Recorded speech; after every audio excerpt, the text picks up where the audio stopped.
I saw that. That was very interesting. It was about a guy named...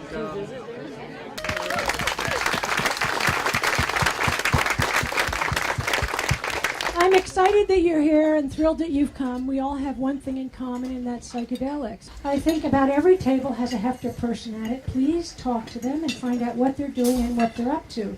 I don't know when we were sitting in the cabins at the Zen Center on Mount Baldy in Los Angeles in 1993, whether we could have imagined that we would get to this point.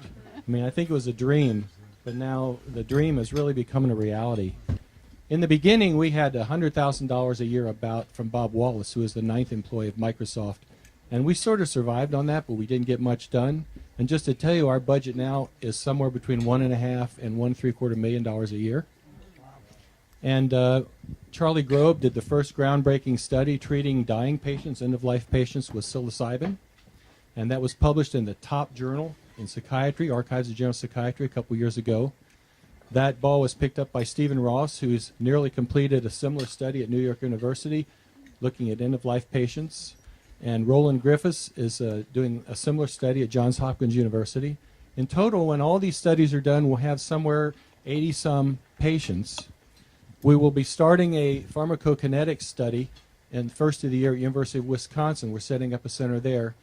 And that's necessary to support an application to the Food and Drug Administration for approval to run a phase 3 clinical study.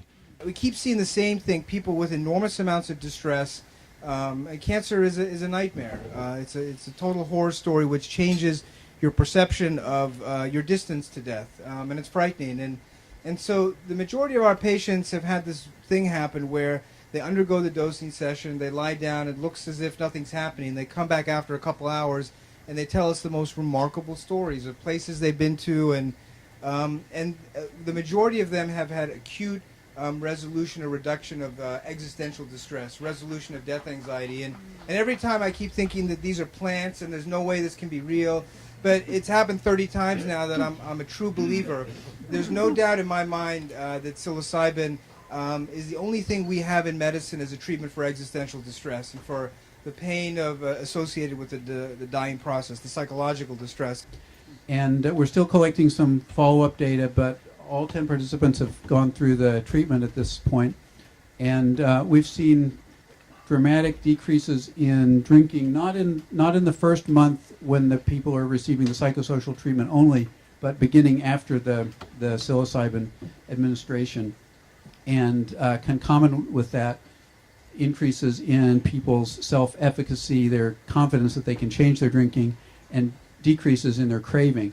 And most interestingly, there's a very high correlation between the intensity of the subjective experience that the participants have reported based on the reliable scales that we use and the amount of change that they experience in terms of their drinking, their craving, their self-efficacy.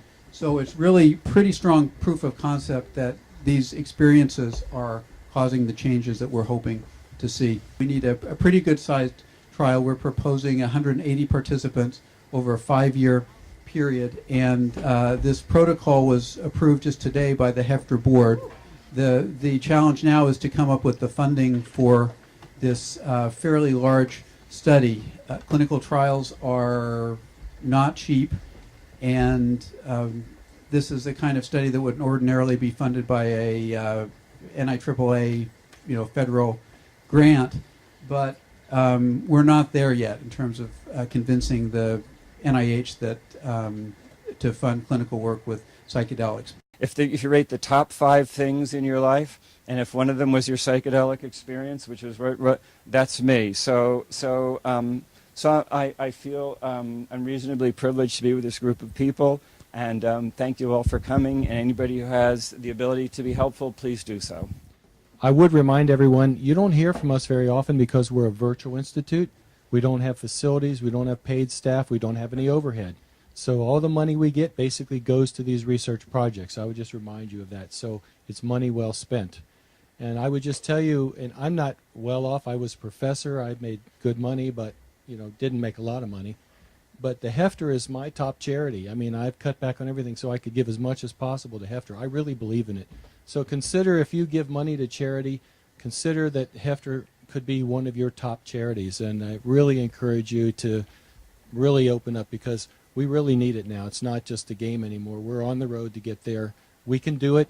If you believe in us, we'll do it. And so support us.